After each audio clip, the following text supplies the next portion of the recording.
في شوية أنواع من الإساءات لو شفتيها أو حصلت لك في حياتك لازم تقفي عندها، لأن مفيش حاجة اسمها أنا بأسيء إليكي بدافع الحب. اللي بيحب حد عمره ما بيجي عليه.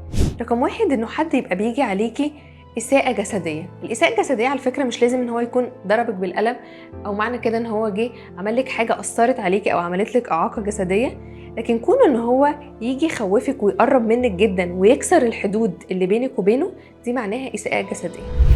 تاني حاجة دايما بيتعدوا فيها هي الإساءات اللفظية.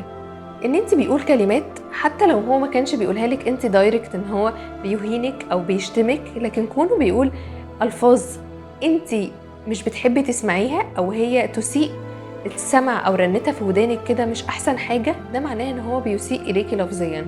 وكونك ان انت قلتي ان الجمل دي انت مش بتحبيها وكررها مرة تانية، فانت لازم يبقى ليكي وقفة. من اصعب كمان الحاجات اللي اوقات بتحصل هي الاساءات النفسية. انه دايما بيسيء ليكي نفسيا، دايما بيحسسك ان انت ولا حاجه، ان انت ما عندكيش اصلا حاجه تقدري تعمليها، تفضل كده وراكي لغايه لما ثقتك بنفسك تقل. ودي من الاساءات النفسيه اللي انت برضو لازم تقفي عندها.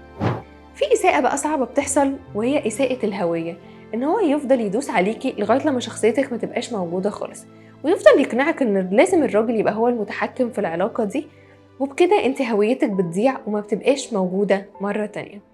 آخر حاجة أوقات كتيرة بتحصل وهي الإساءات الجنسية. الإساءات الجنسية على فكرة مش لازم تكون في إطار الزواج، ممكن لو حصلت بره إطار الزواج فيما تعبيرها، يعني ان حد يلمسك لمسه انت ما تكونيش عايزاها او تحسي ان هو مش في وقتها، ده بيسيء ليكي اساءه جنسيه. طبعا في حاجات كتيره جدا بتحصل في اطار الزواج، مش ده الموضوع اللي احنا ممكن نتكلم فيه، بس القصد فيه ان اي حاجه بتحصل انت ما توافقيش عليها، انت لازم تبقى منوره في دماغك ان دي اساءه بتحصل لك ايا كان نوعها، وانت مش لازم تقبليها مره تانية.